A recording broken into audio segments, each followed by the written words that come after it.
Hola, bienvenidos a este video en el que hablaremos sobre el manejo farmacológico de la enfermedad de Alzheimer.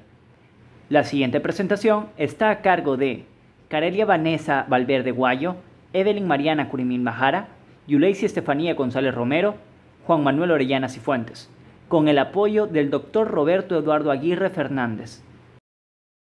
Esta patología lleva el nombre de Alois Alzheimer, quien la describió por primera vez en 1906. La enfermedad de Alzheimer es la forma más común de demencia y la afección neurodegenerativa más frecuente. Esta se manifiesta mediante la pérdida de memoria, lenguaje y la cognición y habilidades para resolver problemas. Así también conduce a cambios en el comportamiento y en última instancia a la muerte. Clasificación. Existen 5 clasificaciones de la enfermedad de Alzheimer, según la gravedad en Alzheimer leve, moderado y severo. En el Alzheimer leve, el paciente presenta ligeros problemas a la hora de hacer tareas cotidianas, como por ejemplo, pagar facturas, poner la lavadora, conducir o trabajar. En el Alzheimer moderado, sufrirá de episodios de confusión más graves y, debido a que hay una mayor pérdida de memoria, empieza a requerir cada vez de más ayuda hasta volverse una persona dependiente. En el Alzheimer severo suelen acabar encamados e incluso pierden la capacidad del habla. Según la respuesta inflamatoria, tenemos al Alzheimer inflamatorio, el cual presenta como rasgo distintivo una alta proporción de albúmina sérica a globulina y un nivel de proteína C reactiva en respuesta a la inflamación, biomarcadores característicos de este proceso fisiológico a nivel cerebral. En el Alzheimer no inflamatorio no presenta altas acumulaciones de biomarcadores asociados a la inflamación. En el Alzheimer cortical es causado por un déficit en los niveles de zinc en varias regiones del cerebro. Según el inicio de la enfermedad y sus desencadenantes, podemos dividirlo en 3. Alzheimer precoz, el cual se define de esta manera cuando es diagnosticado antes de haber cumplido los 65 años de edad. Alzheimer tardío, cuando la enfermedad se presenta después de haber cumplido los 65 años de edad, siendo esta la más común, con cerca del 95% de los casos totales. Respecto a la enfermedad de Alzheimer familiar, o FAD, es una enfermedad hereditaria que generalmente se llega a presentar antes de los 60 años de edad y se ha relacionado con mutaciones en el gen PSEN1 y otros fenotipos. Según la proteómica de espectrometría de masas en el líquido cefalorraquídeo, se ha realizado un estudio reciente en el cual se analizó el líquido cefalorraquídeo en base a 1058 proteínas, que permitieron clasificar al Alzheimer en 5 subtipos. El subtipo 1 se caracterizaba por proteínas relacionadas con la hiperplasticidad neuronal. Subtipo 2 por activación inmune innata. Subtipo 3 por desregulación del ARN. Subtipo 4 por disfunción del plexo coroideo. Y el subtipo 5 por deterioro de la barrera hematoencefálica. Finalmente, lo podemos clasificar según el tratamiento, en Alzheimer de leve a moderado y Alzheimer de moderado a severo. Influencia genética en la enfermedad de Alzheimer. La caracterización del panorama genético de la enfermedad de Alzheimer y las demencias relacionadas brinda una oportunidad única para una mejor comprensión de los procesos fisiopatológicos. Se han encontrado 75 loci de riesgo. Además, los análisis de enriquecimiento de vías confirmaron la participación de las vías amiloide tau y resaltaron la implicación de la microglía. La priorización de genes en los nuevos loci identificaron 31 genes que sugerirían nuevos procesos genéticamente asociados, incluida la vía del factor de necrosis tumoral alfa a través del complejo de ensamblaje de la cadena lineal. Algunos de los genes implicados incluyen ApoE, APP, PSEN1 y PSEN2. ApoE. Este gen está asociado con la producción de una proteína llamada apolipoproteína E. Variantes específicas de ApoE, como el alelo E4, han sido identificadas como factores de riesgo para el desarrollo de la enfermedad de Alzheimer. APP, o en español, proteína precursora del amiloide. Este gen codifica una proteína precursora que, cuando se procesa normalmente, puede dar lugar a la acumulación de placas de proteína beta-amiloide en el cerebro, una característica distintiva de la enfermedad de Alzheimer. CEN1 y CEN2, o la presenilina 1 y presenilina 2. Estos genes codifican proteínas que están involucradas en el procesamiento de la APP. Mutaciones en CEN1 y CEN2 pueden aumentar la producción de formas específicas de beta-amiloide, contribuyendo así al desarrollo de la enfermedad. En las personas sanas, todas las sensaciones, movimientos, pensamientos, recuerdos y sentimientos son el resultado de señales que pasan a través de miles de millones de células nerviosas en el cerebro, llamadas neuronas. Las neuronas se comunican constantemente entre sí, a través de cargas eléctricas que viajan a lo largo de los axones, provocando la liberación de sustancias químicas que cruzan pequeños espacios a las siguientes neuronas vecinas. Otras células en el cerebro, como los astrocitos y las microglías, eliminan los desechos y ayudan a mantener saludables a las neuronas.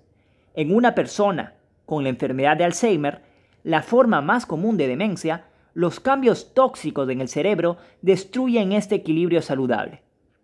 Estos cambios pueden ocurrir años e incluso décadas antes de los primeros indicios de la demencia. Los investigadores consideran que este proceso involucra a dos proteínas principales, las cuales son llamadas beta-amiloide y tau, que de alguna manera se vuelven tóxicas para el cerebro. Ovillos neurofibrilares. El cerebro sano tiene alrededor de 86.000 millones de neuronas interconectadas que se comunican mediante señales eléctricas y químicas. La proteína tau, a través de la unión de su dominio repetido, sostiene los microtúbulos necesarios para la estructura celular y proporciona vías de tránsito rápido para las vesículas, las mitocondrias y los componentes celulares hacia la unión sináptica. Las neuronas cerebrales que envejecen pierden cierta capacidad para eliminar el material de desecho que puede acumularse como la lipofuscina, donde la tau puede unirse y plegarse incorrectamente. La tau mal plegada puede capturar a la tau normal, lo que hace que también se pliegue incorrectamente y forme oligómeros que interrumpen la sinapsis. Los oligómeros de tau pueden transferirse a otras neuronas e iniciar el mismo proceso de captura de tau, haciendo que la enfermedad se propague a medida que los oligómeros se agregan, crecen, forman pares de filamentos helicoidales y luego hacen los llamados ovillos. A medida que las neuronas se llenan de ovillos, ya no pueden funcionar correctamente y eventualmente estallan. Placas de beta-amiloide. La beta-amiloide se produce cuando la proteína precursora de amiloide o APP es escindida por la beta-secretasa BACE1 y luego por la gamma-secretasa, formándose beta-amiloide en el curso del metabolismo cerebral normal. Sin embargo, puede producirse un exceso en ciertos individuos. En personas sanas, la beta-amiloide se elimina del cerebro a través de la circulación sistémica y por procesos locales como la absorción por la microglía. Tanto la sobreproducción de beta-amiloide como los mecanismos de eliminación inadecuados pueden causar que se acumulen péptidos beta-amiloide en el cerebro, los cuales se autoagregan en placas que se acumulan lentamente entre las neuronas. Es así que con el tiempo, el cúmulo de placas de amiloides activa las células del sistema inmune neuronal, causando potencialmente una enfermedad crónica. La reacción inflamatoria, que tiene efectos tóxicos sobre las neuronas, también puede alterar el suministro de energía sobre las mismas e inducir estrés oxidativo. El sistema vascular puede no enviar suficiente sangre y nutrientes al cerebro, y el cerebro va a carecer de la glucosa necesaria para impulsar su actividad. La inflamación crónica se establece cuando las células microgliales no pueden eliminar los desechos y los astrocitos reaccionan contra las microglías alteradas. Finalmente, las neuronas perderán su capacidad para comunicarse. A medida que las neuronas mueren, el cerebro empieza a encogerse, comenzando por el hipocampo, un sitio específico para el aprendizaje y la memoria. Es de este modo que las personas que padecen de Alzheimer poco a poco van perdiendo la capacidad de pensar, recordar, tomar decisiones y de funcionar de forma independiente. A continuación, se detallarán los pilares farmacológicos del tratamiento de la enfermedad de Alzheimer. Para ello, hay que recordar que esta enfermedad se puede clasificar tanto en leve como moderada y severa. Para la enfermedad de leve a moderada, podemos emplear inhibidores de la colinesterasa. La acetilcolina es un neurotransmisor que permite y facilita la comunicación entre las neuronas. La colinesterasa es una enzima que la degrada. En personas con Alzheimer, la acetilcolina se encuentra disminuida. Es por ello que nos interesa limitar su eliminación. Los investigadores han desarrollado fármacos que inhiben a la colinesterasa, aumentando los niveles de acetilcolina en los pacientes con Alzheimer, mejorando sus manifestaciones clínicas. Anticuerpos monoclonales. Este grupo se explicará a profundidad en las siguientes diapositivas. En el grupo de moderado a severo, podemos emplear la inhibición del receptor NMDA. El glutamato es un neurotransmisor excitatorio que se libera en las sinapsis neuronales. Se une a diferentes receptores, entre ellos el del receptor NMDA o N-metil de aspartato. En la enfermedad de Alzheimer se cree que hay una sobreactivación de los receptores NMDA por el glutamato, lo que lleva a una excitotoxicidad neuronal. Es por ello que se han desarrollado fármacos que actúan inhibiendo la función de este receptor, disminuyendo así la neurotoxicidad mediada por el glutamato. De esta forma se busca proteger a las neuronas y ralentizar la progresión de la enfermedad. En este grupo encontramos a la memantina, neramexane, deutetrabenazine y basiliximab. En cuanto al tratamiento no farmacológico, encontramos a la dietaxona. Las neuronas afectadas por la enfermedad de Alzheimer presentan dificultades para emplear glucosa como fuente de energía. Es por ello que se desarrolló la dietaxona a base de capilideno como una fuente alternativa de energía. Actividad física. Realizar actividad física de intensidad moderada, como caminatas diarias, puede ayudar a preservar en parte la función cognitiva y la capacidad funcional de los pacientes. Además, la actividad física estimula la circulación cerebral y libera factores neurotróficos beneficiosos. Ergoterapia. Se basa en realizar actividades significativas para mantener ciertas habilidades motrices y cognitivas del paciente lo más preservados posibles. Por ejemplo, actividades de cocina, jardinería, cosas que formaban parte de las rutinas y roles previos del paciente antes de la enfermedad. Respecto a las terapias experimentales, encontramos a la vacunación con especies de amiloides, la administración de inmunoglobulina intravenosa que puede contener anticuerpos de unión a amiloide, agentes reductores selectivos de amiloide como tarenflurbil, agentes quelantes para prevenir la polimerización de amiloide como la desferrioxamina por su potencial para reducir la acumulación de metales, inhibidores de la beta secretasa para prevenir la generación del fragmento de amiloide A beta, como es el caso del Berubecesat, o la tecnología de regulación genética de 2D-Zinc capaz de atacar a genes específicos del ADN. En este caso, la terapia se diseñó para dirigir y silenciar la expresión del gen que codifica la proteína tau.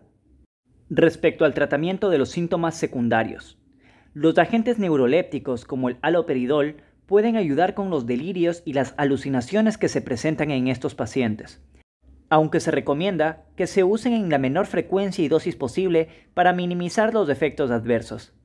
Antidepresivos y moduladores del estado de ánimo. Estos fármacos pueden ser útiles para abordar síntomas específicos y mejorar la calidad de vida de los pacientes. Tal es el caso del citalopram, que ha demostrado ser beneficioso para el estado de ánimo y otros síntomas neuropsiquiátricos en pacientes en la etapa moderada de la enfermedad de Alzheimer. Prevención de la enfermedad de Alzheimer. En resumen, no hay modalidades comprobadas para prevenir la enfermedad de Alzheimer, pero la evidencia epidemiológica sugiere que adoptar estilos de vida saludables pueden reducir su frecuencia. La actividad física, el ejercicio, la preparación cardiorrespiratoria y una dieta rica en frutas, verduras, pescado y aceites omega 3 se asocian con un menor riesgo de demencia y enfermedad de Alzheimer. A continuación, se hablará de los anticuerpos monoclonales usados en el tratamiento de la enfermedad de Alzheimer.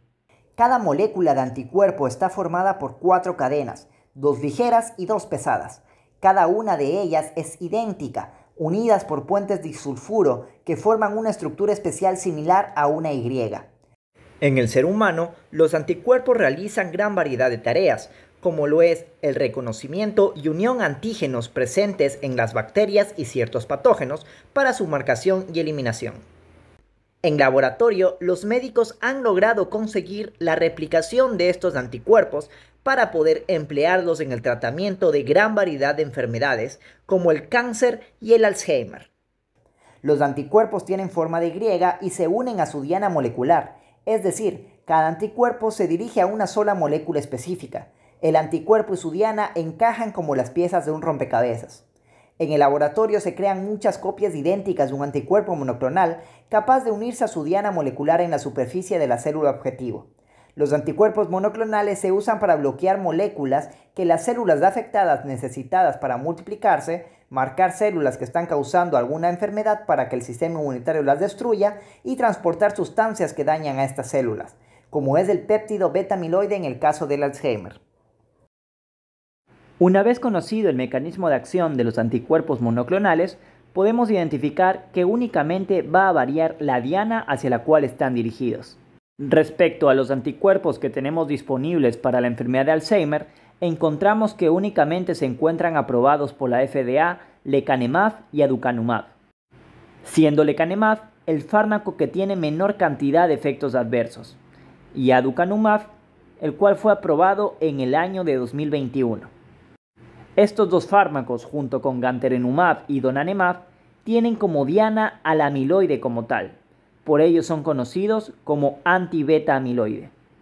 Se encuentran en investigación y desarrollo distintos fármacos para la enfermedad de Alzheimer. Por ejemplo, tenemos acemorinemab, los cuales tienen como diana a la proteína tau. Este se encuentra en fase 2 junto al gosuranemab.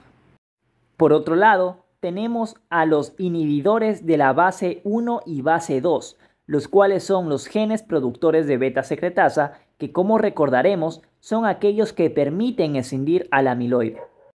Presentación y posología. En el grupo farmacológico de los inhibidores de la colinesterasa encontramos al donepezilo, con presentaciones de sólido oral de 5 mg y 10 mg, con una dosis para la enfermedad de leve a moderada de 5 mg por vía oral, la cual puede aumentarse hasta 10 mg día. En la enfermedad moderada a severa, podemos administrar 5 mg una vez al día y puede aumentarse hasta 23 mg día. En cuanto a la ribastigmina, la encontramos en líquido oral de 2 mg sobre mililitro y en sólido oral de 1.5 mg. Su dosis será de 1.5 mg por vía oral cada 12 horas. En cuanto a la galantamina, la encontramos en sólido oral de 4 mg, 8 mg y 12 mg, con una dosis de 4 mg por vía oral cada 12 horas o una toma en la mañana de 8 mg.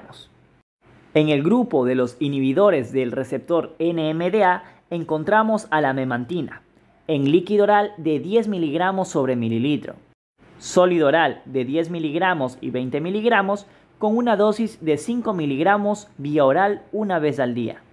Finalmente, con los anticuerpos monoclonales anti-beta-amiloide, encontramos a lecanemab, con un vial monodosis de 200 mg sobre 2 ml y un vial de 500 mg sobre 5 ml.